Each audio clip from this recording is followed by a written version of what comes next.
All right, I have the silent assassin, David Onama, on the show now, who had a round one KO victory over Gabriel Benitez at UFC Vegas 48. David, how are you?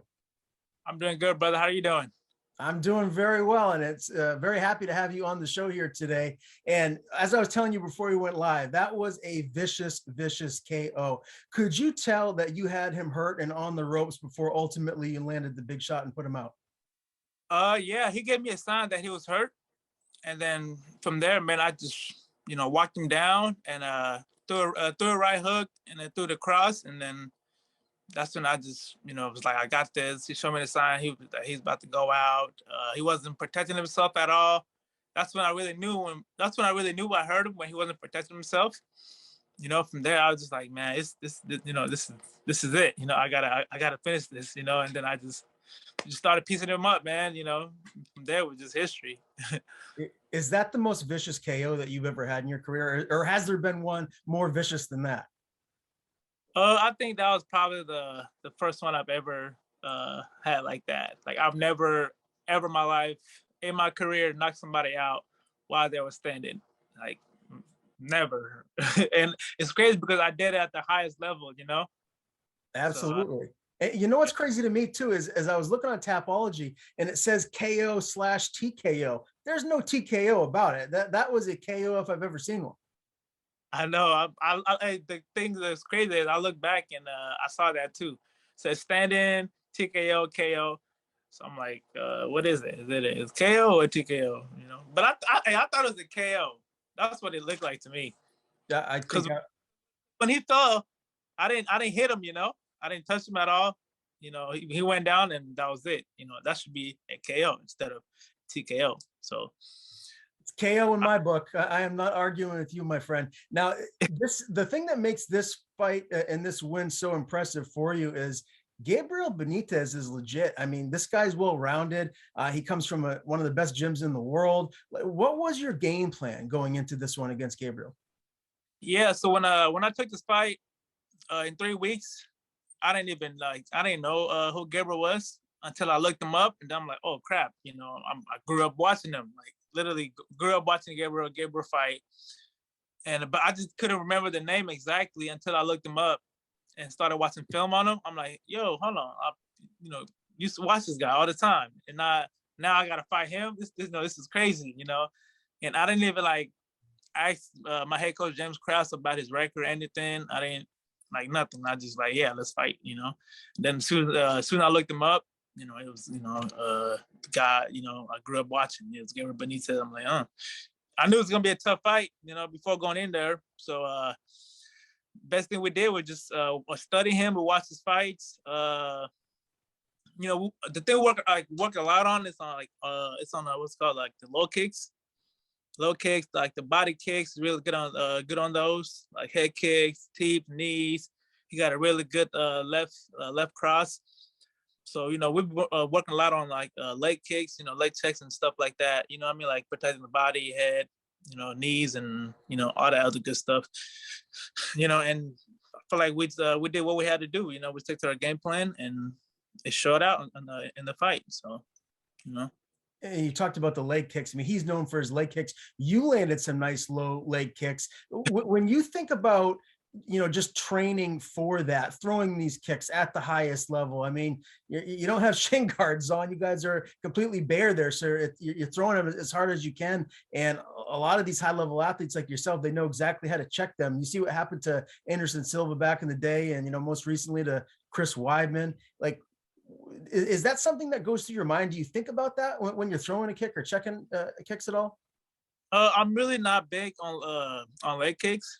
If I do kick, I'm not really like meaning like to really kick you hard. I'm just kind of just a kick just to kick. You know what I mean? But I'm not really trying to blast you to hurt you because I'm not really like a big on the leg kicks. But I'm really good on checking them. If somebody kicks me, I'm really good on checking those leg kicks, like the body, the head. But me returning them, I'm not really a big fan of that.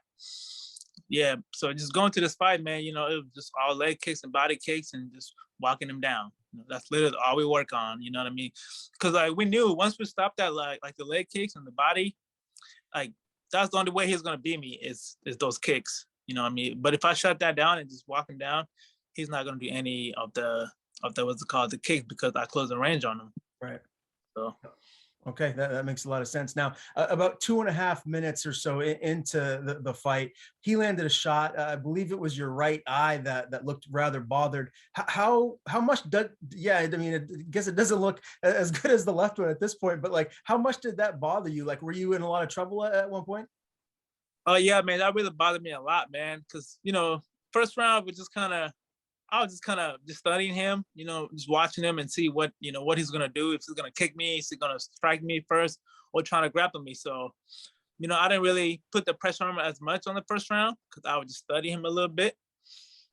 And then that's when he, threw the two like real hard, and I lost vision like immediately. I couldn't see, and then my coach was like, "Hey, pick it up, pick it up, pick it up, pick it up. I know you hurt. I know you hurt. Pick it up."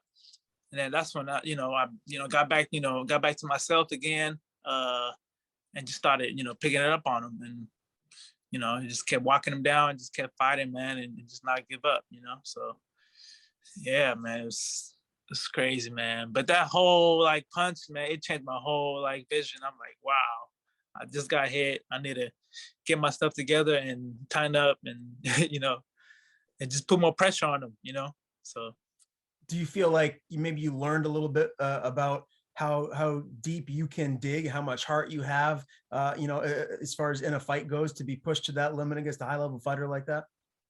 oh yeah, man. Like in my career, man, like I fought a lot of tough guys, So me fighting Benitez is really, it was like really nothing to me, I knew he was tough. I'm also tough too, I fought a lot of tough guys in my career.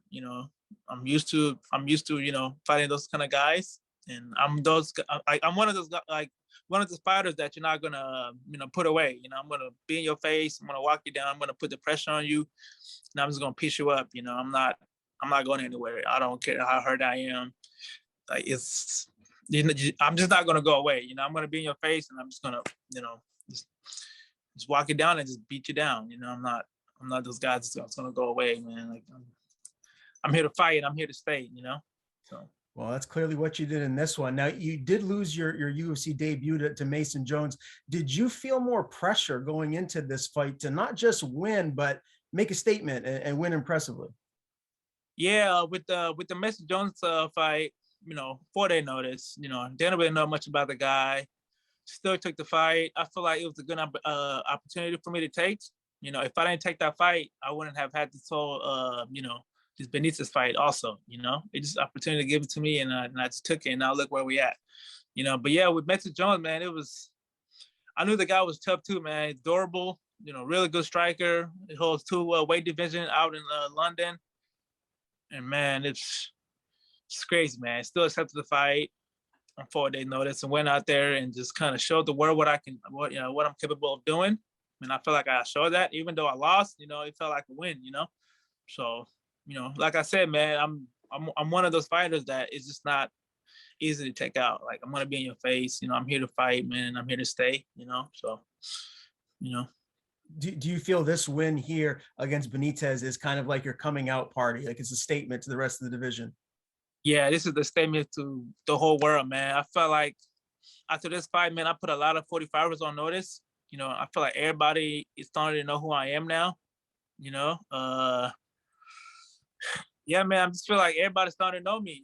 I'm finally, getting recognized by fans again. The UFC is showing me love. Dana White, the staff, literally like everybody just started like really know who I am. So that's good on my part. Absolutely. And it definitely doesn't hurt getting that 50K performance of the night bonus, my friend. What's the plans to do with that extra chunk of change? You just gonna stash it?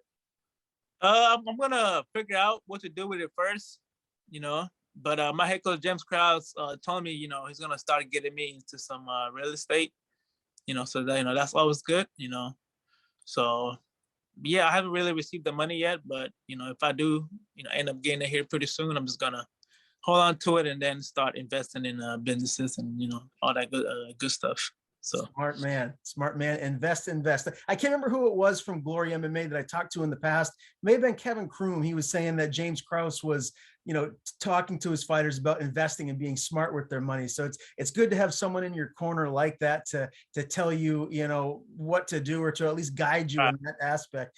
Speaking of James Krause and just Glory MMA in general, just tell me from your perspective, what makes him such a great coach and that's such a great gym, because it's just gaining more and more steam, and it just seems to be so many more fighters nowadays that are going to Missouri and fight and training at Glory MMA. yeah, man, James Krause, man, that man is one of the best coaches hand down in the world, man. Like, he saw potential in me since day one. Signed me up at Glory MMA Fitness and Lee Summit. This is a guy that just, always believed in me. And, from my, what's called amateur career to my pro career, still stuck on my side, just helping me, just encouraging me, pushing me, and, all that, man. Everything a coach should be doing, man, he does it all. He's also more than a coach, man. He'll help you outside of the gym, with like real estate and stuff like that. He would talk to you, just help you, with, things you need, So I see him more of a coach, he's man, that's like a brother to me, man. So, one of the best, man. Everybody's starting to come to the gym now. He's getting people to the UFC. We got like at least 15, 20 UFC fighters in the gym. Like, we got more coming, and like he's getting everybody in. Man, come on. This is a place to be, Like, that gym is gonna blow up, man. Glory Fitness is gonna blow up under him. It's amazing, man. It's crazy. Yeah, things are good. Things are good at Glory MMA. Well, this is my first time interviewing you, my friend. So tell me, who are your main training partners? Who are you primarily, sparring and getting you working with while you're in camp? I'll go with a lot of the teammates, because I'm the fighter that likes to learn from everybody in the gym. So like me, I try to mix it up. I don't really have like a main training partner. I just try to mix it up with everybody in the gym, because everybody has a different game plan, and I want to get everybody's, game and, learn from everybody. So don't really have like a, like a personal, trainer, what's it called, a person to train with, but I, train with everybody, in the gym. So it's, Is there one fighter or one person there that maybe goes harder than the rest of them? There's always one in a gym, right? Yeah, Chuka Willis. I go hard with him. Mike Breeden, Muhammad. Man, I can name them all, man. But there's some guys that I like. We pick it up with each other and still be cool, Mm. But yeah, I try to learn everybody's game. There's days where I probably like, go with a wrestler, and then the next day go with a striker or jiu-jitsu. It's just all. I'm just trying to be all rounded, and all skilled. So. No doubt. Now, as far as that cut to 145 for you, what is that like? What do you walk around at? How easy is that cut for you? I walk around 160. So 15 pounds is not really hard for me at all. That's 145 is really where I'm good at. This is my weight class, my original weight. It's easy for me to make 145, and then it's even easier for me to make 155, because then I only have to cut 5 pounds. For short notice opportunities, I can only cut 5 and fight at 55, and then full camp go back to 145. So I like it, man. This is what I'm good at. I like just being back to my original weight, and just having fun again, and getting back to the winning board again. When you look at the top of the featherweight division, how do you feel you match up with those guys? Ultimately, you want to keep racking up those wins to get into that top 15. And I imagine one day down the line, get that gold wrapped around your waist. So when you look at the best of the best right now at 145, like how do you match up with them? Yeah, man. Like, I always told myself, I know I can like compete with these guys in the UFC, the top 15, to top 1. Like, I know I can compete with these guys, So, now that I'm here, man, my main goal this year is to make it to the rankings, either the top 10 or top 15. By the end of the year, I want to either be top 15 or top 10.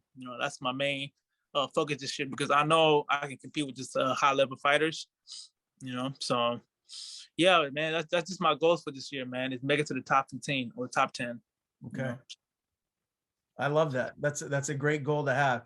Give me your I guess top 3 in order all time, 145ers. I mean, back in the day, Jose Aldo, he was the absolute man. He was a longtime reigning champion. Then Conor McGregor comes around, he steals the belt and then jumps up to 155 and 170. And, then you had Max Holloway and now Volkanovski. So when you look at the division, it's one of the best in the UFC.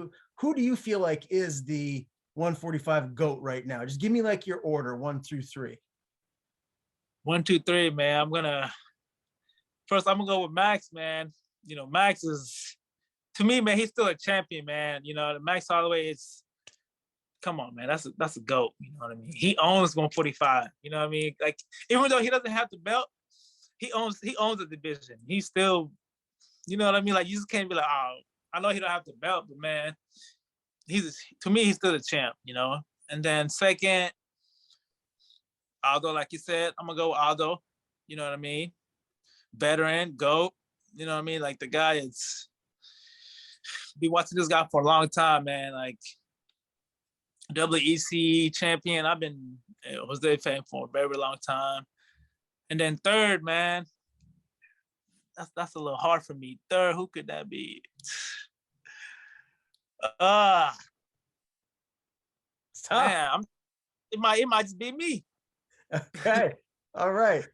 I might just be the third one. You never know what the rest of 2022 holds. It just started, so a lot of fights left to be had. So let's start right there. A couple more questions for you before I let you go here.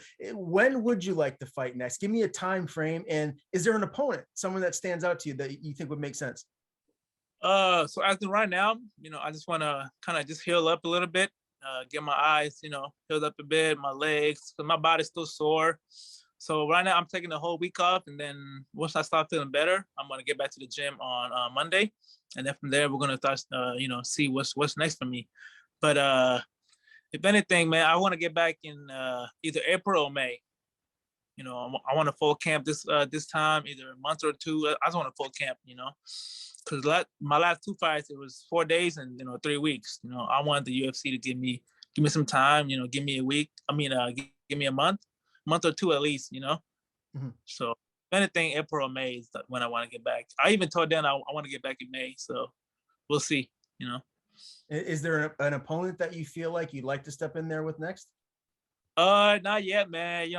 I just won my first fight in the UFC. I'm just gonna be humble and start winning more, kind of put my, build myself more, win more fights, have people know me more, and then maybe start calling out people. Because as of now, nobody really knows who I am, so I just gotta keep winning, man, So we'll see. We'll see in the future, I'm not really big on calling people out, but you never know. I might get called out, and then, so. Well, one thing's for certain, you made a massive statement at UFC Vegas 48, round 1, KO win over Gabriel Benitez. And of course, it is the silent assassin, David Onama. Pleasure interviewing you for the first time, my man. Before I let you go, I want to give you the floor. Tell people where to follow you on social media. And if you have anyone to thank, the floor is yours. Yeah, follow me on Instagram, David Onama. Also on Twitter, David Onama. And I want to give out a special shout out to my new sponsors, Marshall, Rogan, Inu. They're what's called, they're with crypto. It's a blessing working with them, and I'm excited, man. So let's get this crypto money. Let's go.